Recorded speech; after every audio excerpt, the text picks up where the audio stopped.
या अल्लाह मेरी इस बंजर जमीन को आबाद कर दे। मेरे मालिक, मैं पिछले 5 साल से दुआ मांग रहा हूँ। या अल्लाह, मैं इस बंजर जमीन में बीज डाल डाल कर थक चुका हूँ। मेरे मालिक, तेरे खजाने में कोई कमी नहीं है।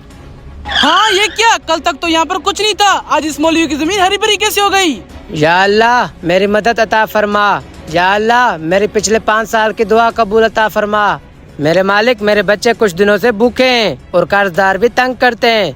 मेरे मालिक, इस बंजर जमीन को आबाद फरमा। आमीन। ये मौलवी तो पिछले 5 सालों से अपनी बंजर जमीन को आबाद करने के लिए दुआ मांग रहा है। लगता है आज अल्लाह ताला ने इसकी दुआ सुन ली। मुझे लगता है मौलवी साहब को इसके बारे में नहीं पता, क्यों न इस बात का फायदा उठाया जाए। हाँ भाई, चलो। मौलवी साहब, क्या आप हर रोज इस बंजर जमीन के साथ बैठकर दुआ करते रहते हैं? हम आपको पिछले 5 सालों से देख रहे हैं। आप इस बंजर जमीन पर कड़ी मेहनत कर रहे हैं, लेकिन ये जमीन है कि आबाद होने का नाम ही नहीं ले रही।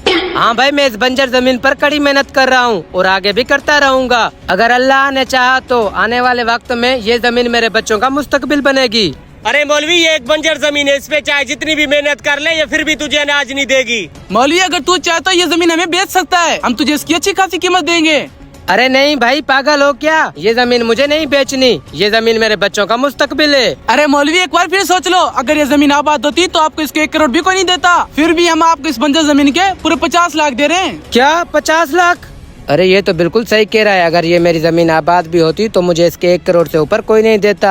फिर भी मुझे ये बंजर जमीन के 50 लाख रुपए दे रहा है। ठीक है भाई, मुझे ये सौदा मंजूर है। अरे ठीक है भाई। अरे भाई, इसको पैसों वाला बेच दो। अब से ये जमीन हमारी हुई। आज के बाद इस जमीन के आसपास भी नजर मत आना।